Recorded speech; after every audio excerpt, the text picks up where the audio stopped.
بسم الله الرحمن الرحيم. الحمد لله رب العالمين، والصلاة والسلام على أشرف الأنبياء والمرسلين محمد وعلى آله وأصحابه أجمعين. أما بعد، فأعوذ بالله من الشيطان الرجيم. بسم الله الرحمن الرحيم. من أجل ذلك كتبنا على بني إسرائيل أنه من قتل نفسا بغير نفس أو فساد في الأرض فكأنما قتل الناس جميعا، ومن أحياها فكأنما أحيا الناس جميعا. وَلَقَدْ جَاءَتْهُمْ رُسُلُنَا بِالْبَيِّنَاتِ ثُمَّ إِنَّ كَثِيرًا مِّنْهُمْ بَعْدَ ذَلِكَ فِي الْأَرْضِ لَمُسْرِفُونَ. صدق اللہ مولانا العلی العظیم.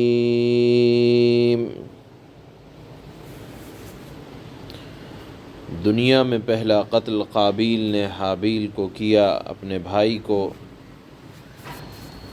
جب دنیا میں ایک مرتبہ قتل کا دروازہ کھل گیا تو پھر اور لوگ بھی اس کے مرتکب ہوئے، اور زمانہ تیزی سے چلتا گیا، اور بنی اسرائیل کا زمانہ جب آیا تو برائیوں نے پوری طرح زمین میں جڑ پکڑ لی تھی.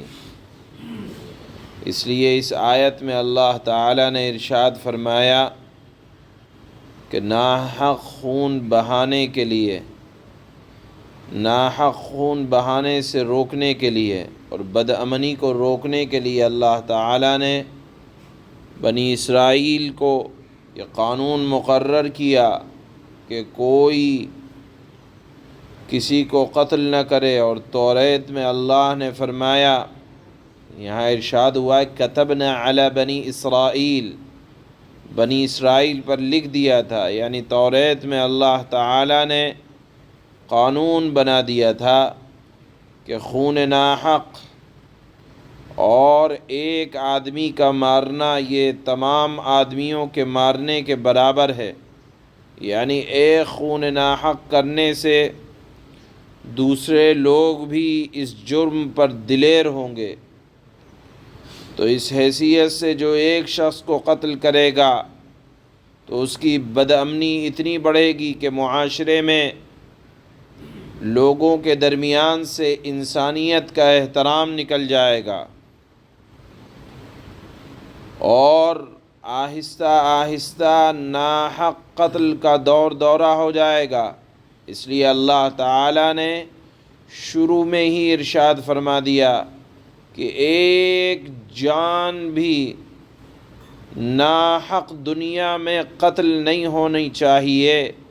اللہ کو ایک انسان کا احترام بھی، قطع نظر اس بات کے مذہب کچھ بھی ہو، لیکن اللہ تعالیٰ نے انسانیت کا احترام کی تعلیم دی ہے.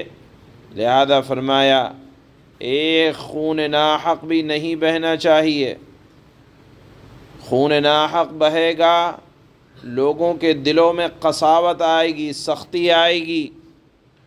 اور آپ دیکھیں کہ بنی اسرائیل نے اس قانون پر عمل نہ کیا تو بات اتنی بڑھی کہ وہ انبیاء علیہم السلام کے بھی قاتل بن گئے. اسی طرح اللہ نے فرمایا کہ ایک آدمی کو زندگی دینا، ومن احیاہا فَكَأَنَّمَا أَحْيَا النَّاسَ جَمِيعًا، وہ ایسا ہے جس نے تمام انسانیت کو زندگی عطا فرما دی.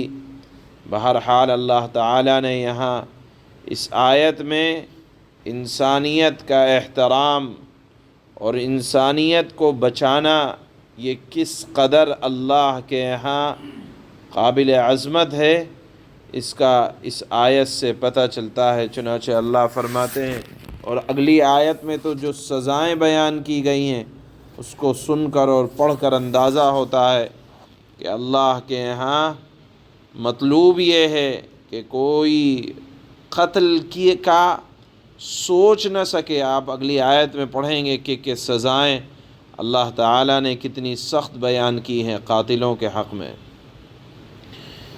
اللہ فرماتے ہیں من اجل ذلك كتبنا على بني اسرائيل انه من قتل نفسا بغير نفس او فساد في الارض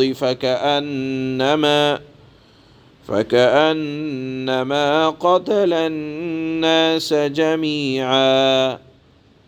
اسی وجہ سے ہم نے بنی اسرائیل کو یہ فرمان لکھ دیا تھا، اور یہ قانون بنی اسرائیل سے لے کر قیامت تک چلنے والا ہے۔ ہم نے بنی اسرائیل کو یہ فرمان لکھ دیا تھا کہ جو کوئی کسی کو قتل کرے جبکہ یہ قتل نہ کسی اور جان کا بدلہ لینے کے لیے ہو، یعنی قصاصاً نہ ہو، اور نہ کسی کے زمین میں فساد پھیلانے کی وجہ سے ہو، تو یہ ایسا ہے جیسے اس نے تمام انسانوں کا قتل کر دیا۔ گویا کہ ایک شخص کے خلاف قتل، یہ اس کا جرم پوری انسانیت کے خلاف جرم ہے، کیونکہ کوئی شخص قتل ناحق اس وقت کرتا ہے جب انسانیت کا احترام دل سے اور انسان کے حرمت کا احساس دل سے مٹ جاتا ہے۔ ایسی صورت میں جب آدمی کا احترام دل سے نکل جائے تو وہ کسی کا بھی قتل کرنے سے پیچھے نہیں ہٹے گا۔ اس لیے اللہ تعالیٰ نے اس جرم کو پوری انسانیت کے خلاف اس کو مجرمانہ ذہنیت قرار دیا ہے۔ لہذا اگر اس ذہنیت کا چلن عام ہو جائے گا تو تمام انسان غیر محفوظ ہو جائیں گے۔ یہاں سمجھ لینا چاہیے کہ قتل ناحق کسی کی جان کا مارنا، یہ اللہ تعالیٰ کے ہاں بڑا اہم جرم اللہ نے اس کو بیان فرمایا۔ اس کے مقابلے میں آگے اللہ فرماتے ہیں وَمَنْ أَحْيَاهَا فَكَأَنَّمَا أَحْيَا النَّاسَ جَمِيعًا، اور جو شخص کسی کی جان بچا لے تو یہ ایسا ہے جیسے اس نے تمام انسانوں کی جان بچا لی۔ اللہ چاہتے ہیں دنیا میں کوئی خوف کے سائے میں، دہشت کے سائے میں نہ جیے، آزادانہ طور پر زندگی گزارے۔ ڈر، خوف، احترام اگر ہو تو اللہ کی ذات کا اور اللہ کے قانونوں کا۔ وَلَقَدْ جَاءَتْهُمْ رُسُلُنَا بِالْبَيِّنَاتِ ثُمَّ إِنَّ كَثِيرًا مِّنْهُمْ بَعْدَ ذَلِكَ فِي الْأَرْضِ لَمُسْرِفُونَ۔ اللہ کا دستور یہ ہے کہ انسان سے نہ ڈرے، احترام ضرور ہو لیکن خوف صرف خوف خدا ہو۔ اللہ نے فرمایا واقعہ یہ ہے کہ ہمارے پیغمبر ان کے پاس کھلی ہدایت لے کر آئے، مگر اس کے بعد بھی ان میں سے بہت سے لوگ زمین میں فساد مچاتے ہیں، زمین میں زیادتیاں ہی کرتے رہتے ہیں۔ سبحان اللہ۔